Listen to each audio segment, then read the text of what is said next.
Okay, in honor of International Days for Anarchist Prisoners, we're recording Adios Prison, Tales of Spectacular Escapes by Juan Jose Garcia. This is compiled by the Mongrel Creek Gang. Okay, introduction to the English edition by Barbara Stefanelli. As soon as I finished reading Adios Prison in the Italian edition published in August 2008, I felt the urge to translate it. It is one of those books that you do not want to finish. You cannot get it out of your head. You want to delve deeper and deeper into it. This book talks about freedom, the urgent need for freedom and the impossibility of living without it.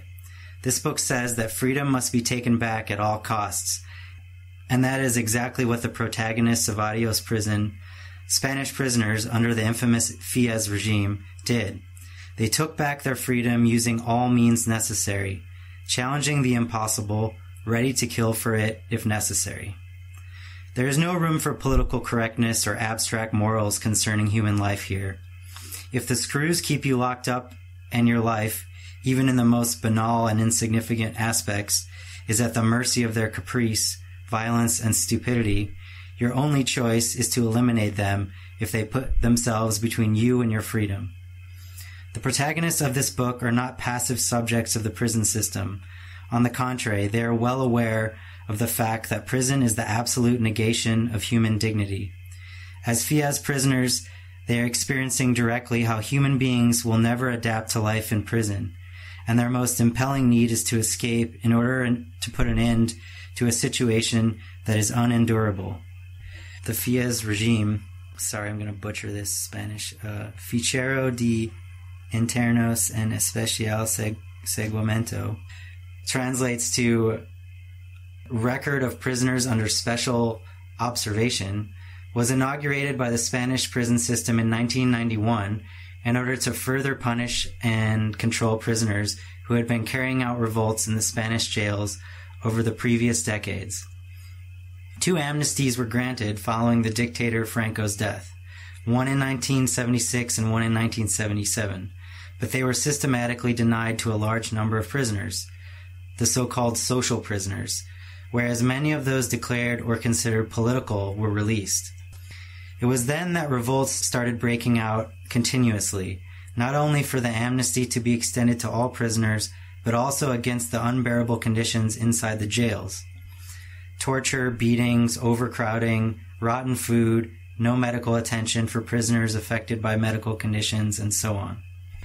Prison infrastructures were smashed and destroyed as a result of the frequent riots that occurred in most Spanish prisons in the years following Franco's death. The Fies was created with the precise aim of keeping a record of the most rebellious prisoners of those years.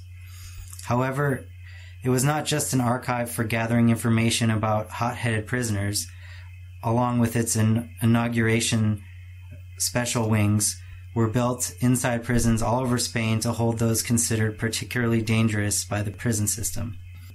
In the special wings, the cells were tiny, the walls were completely bare, the toilet was a hole in the floor, the bed was made of iron, and it was impossible to see out through the barred window. Prisoners spent days, months, years locked up in these dungeons and were allowed to keep nothing with them as their personal possessions were seized on entry to the wing. The screws were always ready to provoke, search, and beat prisoners, knowing that they could count on total impunity and the complicity of the prison direction. In spite of the appalling conditions that the Fies prisoners endured, they continued to struggle, gaining the support of comrades and organizations outside the prison. As the situation inside the Spanish jails came to be known outside, also thanks to the sustained action of anti-prison groups, the reputation of the Spanish democratic state was inevitably compromised.